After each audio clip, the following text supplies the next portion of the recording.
Alright folks, what's going on? Welcome back to the channel. It's good to see you. I hope you're doing well. You'll be glad to know we're all done with the first round of the French Open and we move into round 2. As always, we're going to touch on each and every one of these matches, see if there's any plays we like on the side. Before we get started, like the video, get yourself subscribed to the channel if you're not. Appreciate it if you did.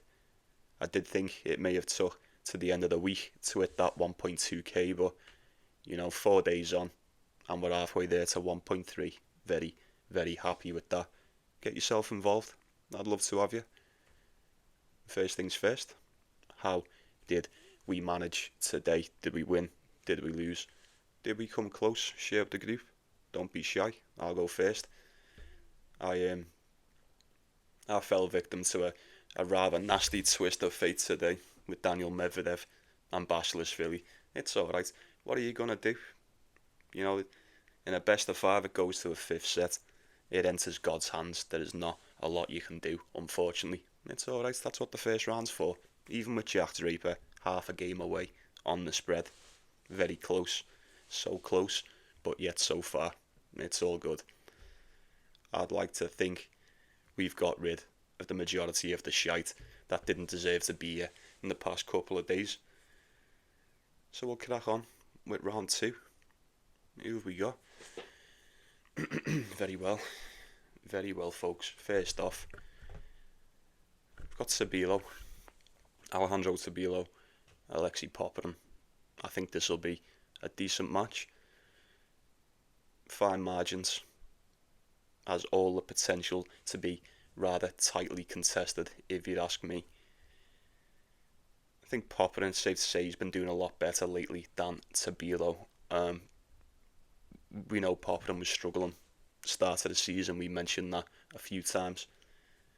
Definitely seems like he's picked it up coming over to the clay. 2-6 on the hard court, 7-5 on the clay. We've definitely got, I won't say the best tennis out of him, but we've definitely got an improved version of Alexei Popyrin coming over to the dirt.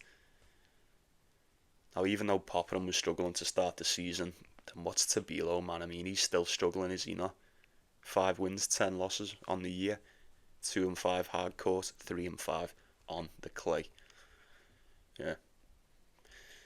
Yeah, safe to say, I expected more from Tabilo. It's strange, because even though he's struggling, he's got a straight set win against Djokovic over in Monte Carlo, which, we kind of seen that one coming, didn't we? It happened before, and it happened again. Maybe that's just one of them spots. Maybe that doesn't mean a lot coming into this one. We haven't seen Tabilo since Monte Carlo. Now, that was the start of last month. Alexei Popyrin has played right through Monte Carlo. We've seen him in Madrid. He went to the Challenger Tour. He was in Rome. He was in Switzerland last week. And then he's in the French Open. Nishioka ended up pulling out, so he didn't have to play the full match. Tabilo just about got past Articuno. That did take the 5 sets. I think Popyrin probably should be getting this done. Like I said, we've seen we've seen a little bit more, if not a lot more, out of him the past couple of weeks as opposed to Alejandro Tabilo. I know Tabilo is a lot more proven on the clay. I know that, but just because the past God knows how many seasons, pretty much every season on the clay has been a good one for Tabilo, doesn't necessarily mean he's just going to turn up and beat Popyrin. He's done nothing to suggest that he's going to turn up and pull off an upset here. But what's the price there? 1.5? I don't know. Tabilo, bang out of form. Alexei Popyrin, clawing it back, but still not there quite yet. I still need to see just a little bit more from the Australian for me to be fully certain. I'd be staying off this one. Probably an over spot. I don't know. I think if Tabilo struggled that much against Kazo, then Popyrin's not going to be any easier, really. I'd have thought so. I'd probably just lean with Popyrin to win that one. Like I say, I wouldn't be touching that as far as a bet goes, but it would probably be Alexei Popyrin or nothing. So we'll move on to Vic Kopriva. Daniel Altmaier. This will be another one. Odds are fairly similar. You're getting Daniel Altmaier around 1.56, 1.6, give or take. These have played each other just the once before. That was back in 2021 on the clay. Safe to say that doesn't help us much in this spot today. I've enjoyed watching Vic Kopriva. The past few weeks I thought he had a decent showing in Rome. You know, he looked good in qualifying. Decent against Quinton Halys. Good against Sebastian Baez, rather. Unfortunately, he just had to bump into Jack Draper and he just stood no chance, did he? Daniel Altmaier, I mean, look, on paper, it should be pretty easy. This one somewhat picks itself. Even if you didn't watch the match, you'd see the result against Taylor Fritz, 3-1, first round French Open, and you go, if you're good enough to beat Taylor Fritz, you are more than good enough to beat Vic Kopriva. But, and I don't want to take anything away from Daniel Altmaier, but we all watched the game. Taylor Fritz was garbage. He was so bad. Altmaier did play good. He done exactly what he needed to do to take advantage of a struggling Taylor Fritz in that spot. But a win's a win. It still stands. He'll definitely be fancying himself to get this one done. If Vic Kopriva hadn't struggled as much as he did against Thiago Monteiro, I just may have taken him as a dog. Maybe I would have just taken him as a dog, but he barely got past him, and that concerns me. That does concern me. Quite a contrast in styles, admittingly. Okay, but even still,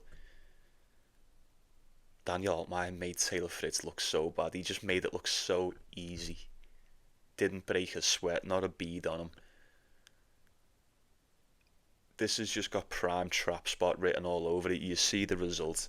You watch Altmaier do what he done to Taylor Fritz. He comes up against Vic Kopriva and you say, he should be winning this.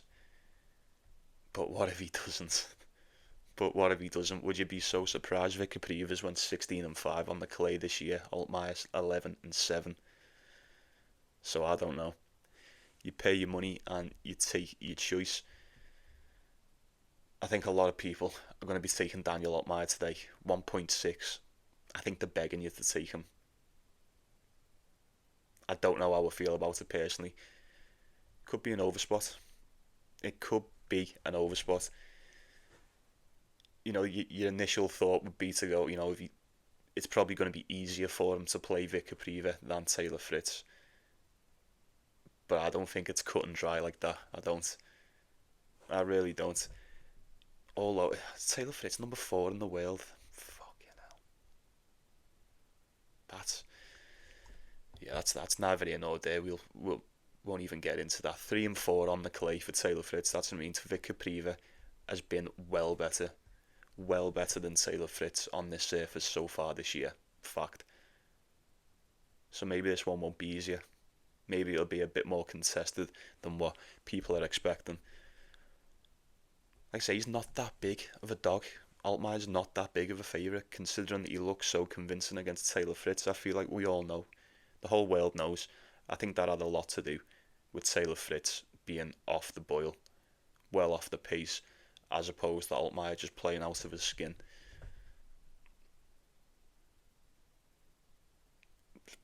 Maybe Kopriva on the... no, the points probably won't be enough. Like I said, I keep looking at Vic Kopriva just as a dog. But I didn't like what I seen against Thiago Monteiro. It was enough for me to stay off of this one. So you do with that what you will. Surely be an interesting game to watch, no doubt. And then next up, got Lorenzo Musetti and Daniel Galan. Easy as you like. I've still got Lorenzo Musetti on and outright. I'm still sitting on that. So there is no need for me to take this guy any which way today. Dead quickly, for those that care, head-to-head is 3-0 to Lorenzo Musetti. Galan has never won a set off him. Barely come close to winning a set. twice on the clay last year, once on the hard court, 2022. This is the best version of Lorenzo Musetti we've ever seen. Well, I've ever seen personally. I don't know about you. If he was good enough to beat him in straight sets all them times last year and a few years ago, I imagine it will be more of the same in this one. Musetti, straight sets, minus the points. However you like, I'll still be sitting on that outright though. And who's next? Is that... Oh, we've got Cerundolo. Medjedovic. Now, hands up.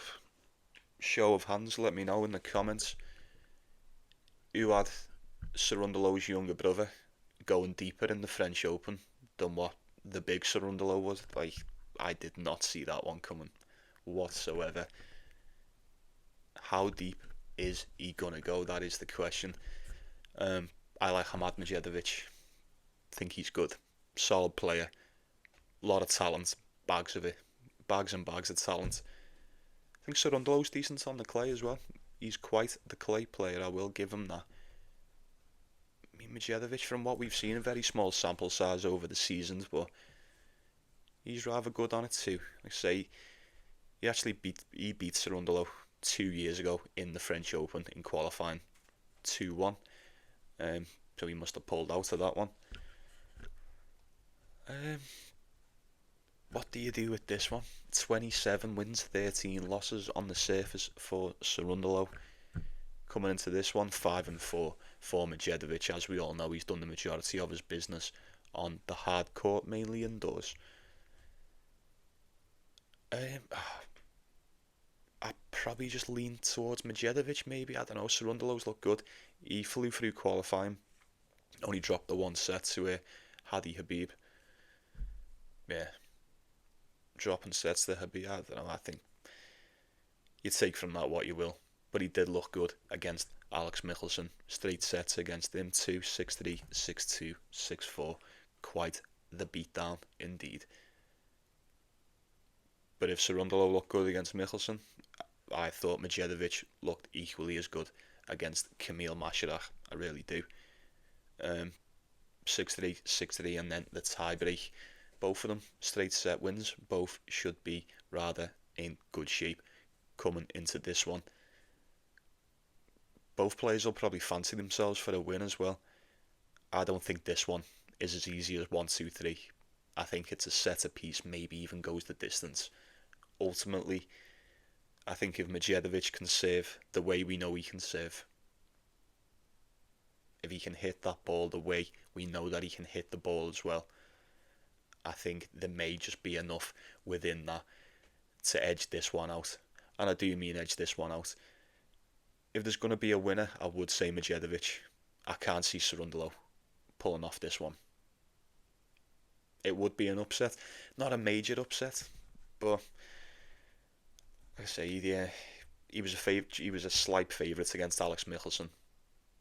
And, you know, looking at the way that one went, he could have been 1.2, 1.3 on the decimal. And you wouldn't have said anything about it. So, maybe he's playing a lot better than what I've noticed. I think Medjedovic, just from what we know, he's ranked slightly higher, if that means anything to you. I think maybe a little bit more trustworthy. We've seen a bit more out of him at tour level. You know, Nava won. I've never had much business as far as Grand Slams go, so that's not given us much in that regard, but I'd say we are gambling on the unknown with the best of 5 setting with these two. Who will hold up the best? I think Medjedovic could get it done. That's who I'd be going with if I was taking it, but once again, there's definitely no play on that one for me. Who have we got next? Got Quinton Halys and Kecmanovic. Should be a quick one. This is just so dicey dealing with these two at this point. I mean, Kecmanovic 1.5. That's a little bit bigger than what I would have imagined. No doubt he's had a better season. 5 and 6 on the clay. Quinton Halys 3 on 5. It's a tough one. I mean, Quinton Halys did sort of benefit from Thomas Mahatch retiring, so he didn't have to play the full game. Kecmanovic did go the 5 against Sebastian Baez, and he's quite heavily favoured to get this one done too. I don't know, Quinton Halys at home, maybe we'll get a little bit more out of Halys than what we've had recently. You have to admit he hasn't been that convincing. He hasn't. Nava's Kecmanovic, I mean, it's the same old story with this guy. He's 50-50. He is just a 50-50 player. No offence, it's not personal. But Quinton Halys, I mean, he hasn't even been a 50-50 player. He hasn't.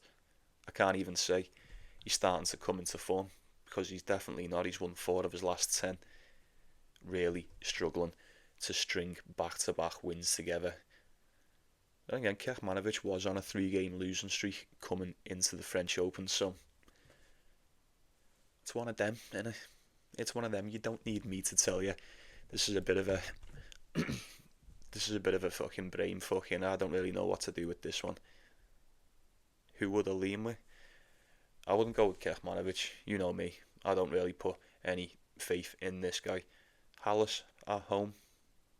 Sprinkle on the dog if you had to take it. I don't know. I'm not picking that with much conviction. I'm really not. But it's not a Kecmanovic fade.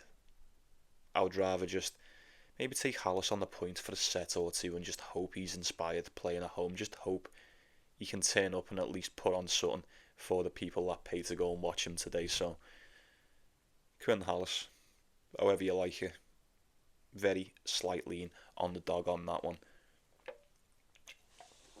Excuse me. And we'll move on to Khachanov, Sebastian Ofner.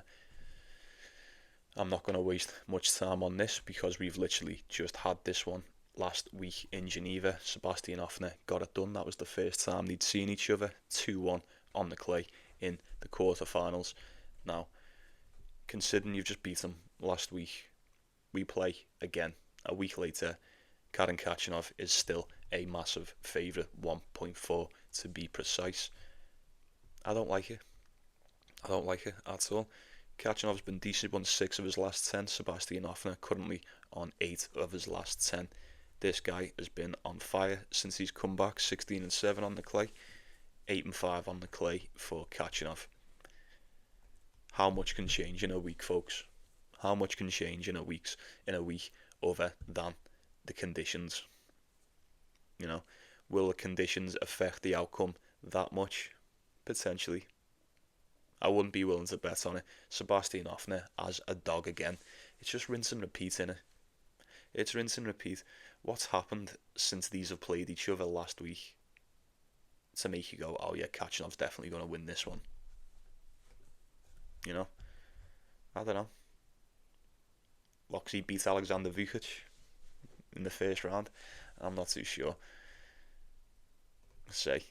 I wouldn't be looking at Khachanov on that one. It would have to be Sebastian Ofner. He's just beat him. Why not just go and beat him again? Surely you would fancy yourself if that was you. I know I would if it was me. And we've got quite a few big favourites coming up, so this next half shouldn't take much longer. We've got Casper Ruud, Nuno Borges. Casper Ruud, 1.09. Fancies himself as a bit of a sleeper to go rather deep in this tournament. And so do I. Played each other once before. That was last year on the hard court, 6-3, 6-2. I imagine Casper Ruud will smoke Nuno Borges on the clay today. I do. Barely got past Kyrian Xhaka in the first round. Barely. 5 sets. Touching on 4 hours. I think it was just over 4 hours on the court. Casper Ruud. Ramos Vinales. Straight sets. 6-3, 6-4, 6-2. More of the same, please, against Nuno Borges. 1.09. We're not going anywhere near it. You can't do any business with that. Can't do no business with that. Unless you want to take him on the spread again. He did cover the 8.5 last time. Maybe he does against Nuno Borges. You'd expect Nuno Borges to give you a bit more of a task than Ramos Vinales at this point. So maybe stay away from that spread. I do think Casper Ruud will end up winning this one, no doubt about it. Oh, my fucking voice is going again, excuse me.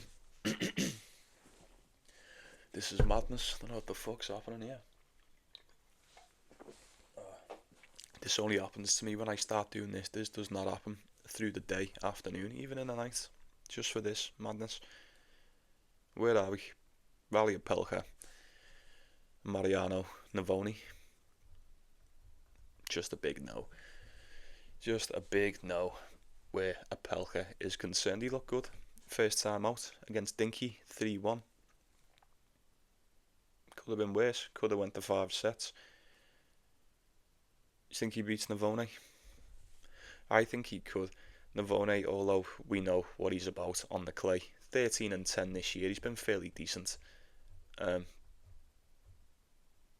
Somewhat inconsistent. I don't know whether that's fair to say. I mean, I'm calling Navone inconsistent and he's playing Rally Opelka for fuck's sake. He's a big favourite, man. 1.3. 1.3. Maybe that would suggest he probably should be getting this one done. He's practically made out of clay. Rally Opelka's never done fuck all on this surface. He's never done anything, and I highly doubt he's going to start doing it now. Is that 4 wins? 5 and 5? Yeah, 5 wins in his last 10. Same for Navone as well. I don't know. Navone looked decent against Binach, but I expected him to get past him.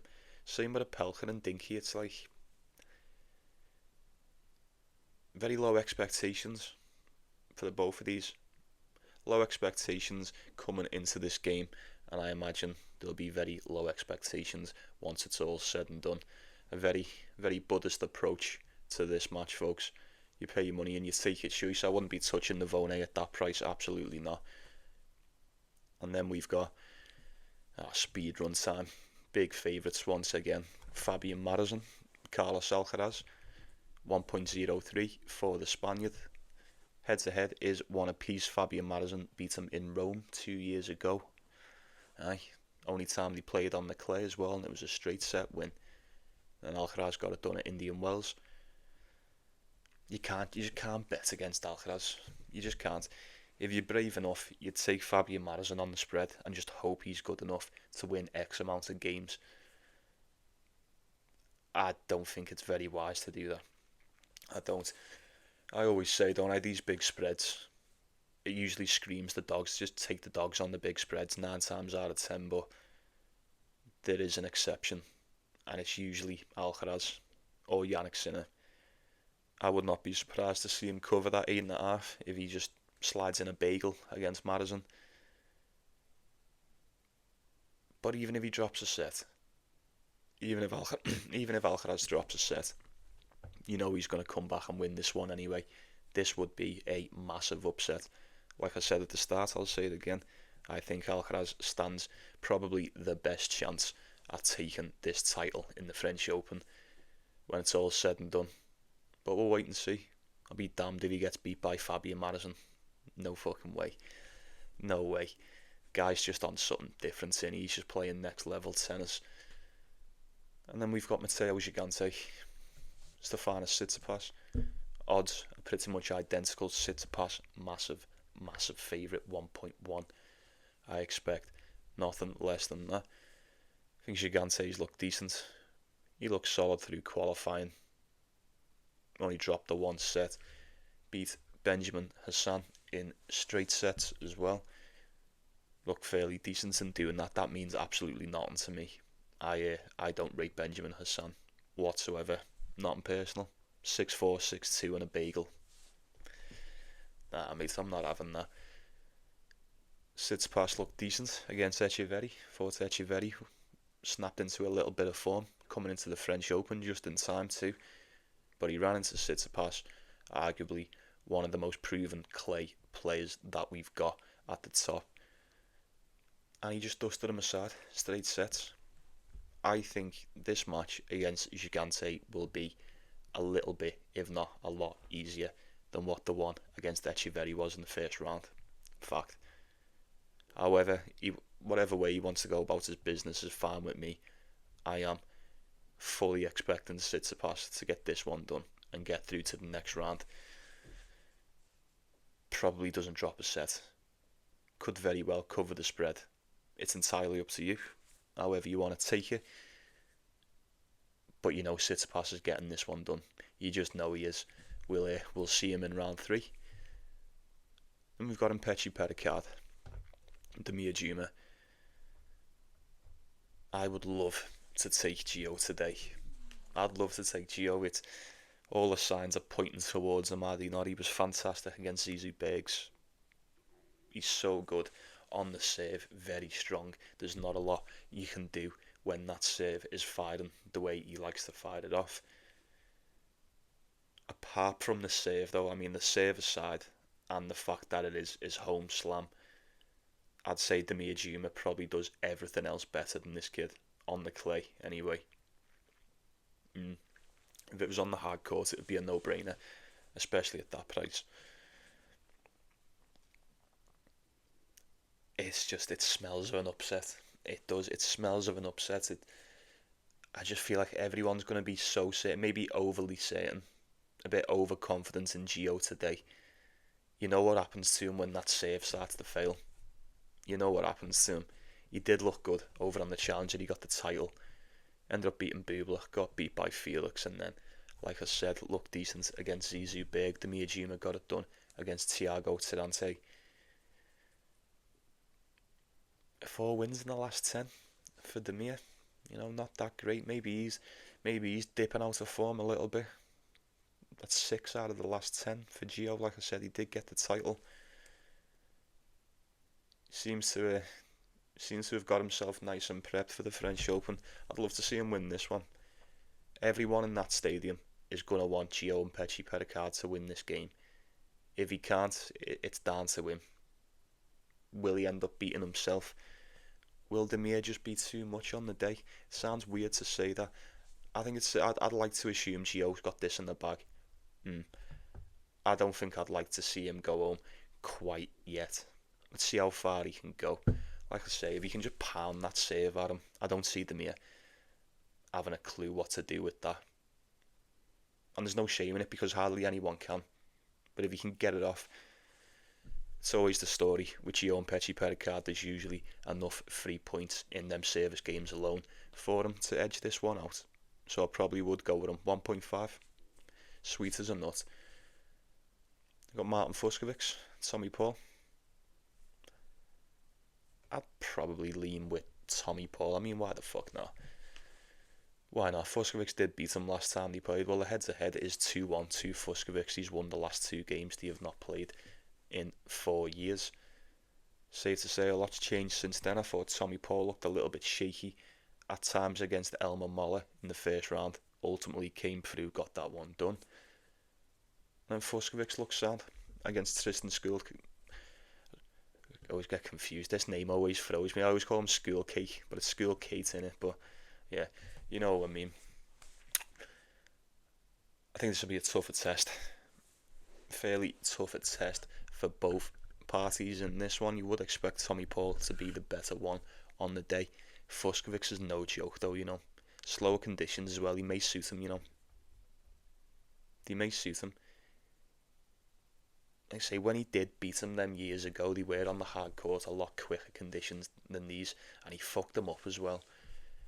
I do think Tommy Paul has knuckled down quite a lot since then. Even in the last year or two, he's come on quite a bit. Look at the wins he had in Rome. You know, Batista Agut, Thomas Mahatch, Alex de Minaur, Hubert Hurkacz took a set off Yannick Sinner in the semi-finals. Got to be getting it done against Fuscovics. Tommy Paul's got to be getting this one done today.